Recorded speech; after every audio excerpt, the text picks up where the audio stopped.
हेडलाईनचे प्रस्तुत करता घरकुल मसाले, दे रोजच्या जेवणाला मायेची चव घरकुल मसाले।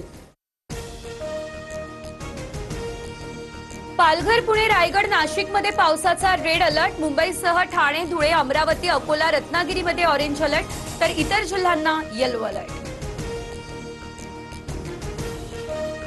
नवी मुंबई, मुंबई, पनवेल, नाशिक यासह पुणे, ठाणे, पालघर, रत्नागिरी शाळा आणि महाविद्यालयांना सुट्टी।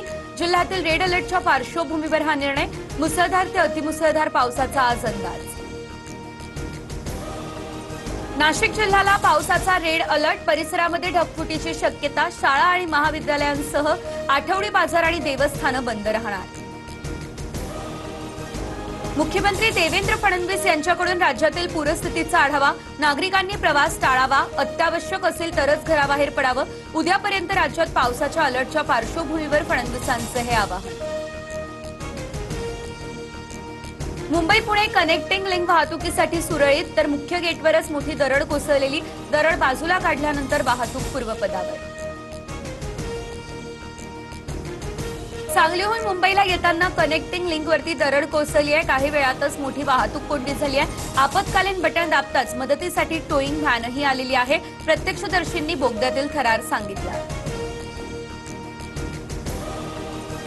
जुलैच्या पहिल्या आठवड्यामध्ये मुंबईमध्ये रेकॉर्ड ब्रेक पाऊस। अवघ्या 5 दिवसांमध्ये जुलै महिन्याची सरासरी पार। सांताक्रूजमध्ये सरासरीपेक्षा 5%, कुलाब्यामध्ये 12% अधिक पावसाची नोंद। रेड अलर्ट असताना मुंबईकर रात्री 2 वाजता समुद्र किनाऱ्यावर। मरीन ड्राईव्हवर सुरक्षेचा पुरता बोजबारा। एकही पोलीस जवान तैनात नाही, सुरक्षेचा प्रश्न ऐरणीवर। पालघर जिल्ह्यात गेल्या 3 दिवसांपासून मुसळधार सुरू। सूर्या नदी वगळता जिल्ह्यातील प्रमुख नद्या इशारा पातळीवर। पालघरसाठी रेड अलर्ट, नागरिकांना सतर्कतेचं आवाहन। मुंबई लोकभवनामध्ये खळबळ। ड्युटीवर असताना एसआरपीएफ जवानानं स्वतःवर गोळी झाडून आपलं जीवन संपवलं। कारण अस्पष्ट। मलबार हिल पोलिसांकडून तपास सुरू।